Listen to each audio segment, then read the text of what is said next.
الرحمن الرحیم۔ تو آج ہم دوسرے حصے کی جانب بڑھیں گے۔ قرآن پاک نے اللہ ارشاد فرماتا ہے والذی جاء بالصدق وصدق به اولئک هم المتقون۔ وہ جو صدق کے ساتھ آیا اور جس نے اس کی تصدیق کی وہی لوگ متقی ہیں۔ اور مفسرین نے لکھا اس آیت کا شان نزول حضرت سیدنا صدیق اکبر رضی اللہ تعالی عنہ کی شان میں ہے۔ والذی جاء بالصدق، جو صدق کے ساتھ آیا، سچائی کے ساتھ آیا۔ کون آئے؟ رسول اعظم صلی اللہ علیہ وسلم۔ وصدق به، اور جس نے اس کی تصدیق کی۔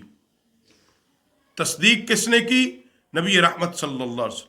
اولئک هم المتقون، وہ متقی ہے۔ یعنی قرآن کہتا ہے کہ صدیق اکبر متقی۔ اور سورۃ اللیل کے اندر وَسَيَجَنَّبُهَا الْأَتْقَى، سب سے بڑا متقی جہنم سے دور رکھا جائے گا۔ اتقا اضافی ہے، اور اس کی اضافت سیدنا ابو بکر صدیق رضی اللہ تعالیٰ عنہ کی جانب ہے۔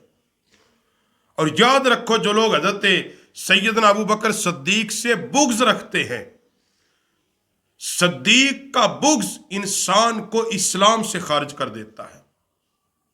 یہ بات آج یاد کر لیں۔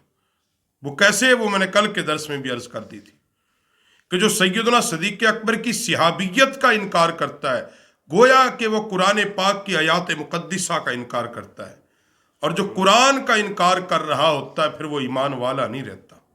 یہ بات یاد۔ تو سیدنا صدیق اکبر کی صحابیت کا انکار تمہیں پھر ایمان کے اندر نہیں رہنے دیتا۔ اور اس کے اندر پھر آگے قرآن نے کہا کہ وہ متقی ہے، اور متقی جہنم سے دور رکھا جائے گا۔ اور آگے جو حدیث پاک بیان کی، اس کو مستدرک نے بھی نقل کیا ہے اور طبرانی نے بھی نقل کیا ہے کہ نبی رحمت صلی اللہ علیہ وسلم کے پاس موجود تھے حضرت حبیب رضی اللہ تعالیٰ روایت کرتے ہیں اور کہتے ہیں کہ حضور سید عالم صلی اللہ علیہ وسلم نے حضرت حسان بن ثابت سے فرمایا، کیا فرمایا کہ کیا آپ نے سیدنا ابو بکر صدیق کی شان میں کوئی شعر لکھے ہیں؟ اے حسان، تو میری مدح سرائی کرتا ہے، کیا میرے ابو بکر کے لیے بھی کچھ لکھے ہیں؟ عرض کی جی ہاں یا رسول اللہ، میں نے لکھے ہیں۔ تو عرض کی کہ نبی علیہ السلام نے فرمایا پھر مجھے سناؤ تاکہ میں سنوں۔ تو انہوں نے اب حضرت سیدنا حسان بن ثابت نے کیا عرض کیا؟ اب یہاں ایک بات ثابت ہوگی کہ میرا پیغمبر حسان بن ثابت کی زبان سے کس کی تعریف سن رہا ہے؟ سیدنا ابو بکر صدیق کی۔ سبحان اللہ۔ سیدنا ابو بکر صدیق کی۔ اب حضرت حسان بن ثابت بولے وَثَانِيَ اثْنَيْنِ فِي الْغَارِ الْمُنِيفِ وَقَدْ طَافَ الْعَدُوُّ بِهِ إِذْ صَعِدَ الْجَبَلَ وَكَانَ حِبَّ رَسُولِ اللَّهِ قَدْ عَلِمُوا مِنَ الْخَلَائِقِ لَمْ يَعْدِلْ بِهِ رَجُلًا۔ حضرت حسان بن ثابت عرض کرتے ہیں کہ آپ دو میں سے دوسرے تھے۔ صدیق اکبر کے لیے آپ دو میں سے دوسرے تھے اس بابرکت غار کے اندر، اور دشمن نے اس کے ارد گرد چکر لگایا۔ جب وہ پہاڑ پر چڑھا، اس کا منظر یاد کیا جب سیدنا صدیق اکبر حضور کو کندھوں پر بٹھا کر پہاڑ پہ چڑھ رہے تھے۔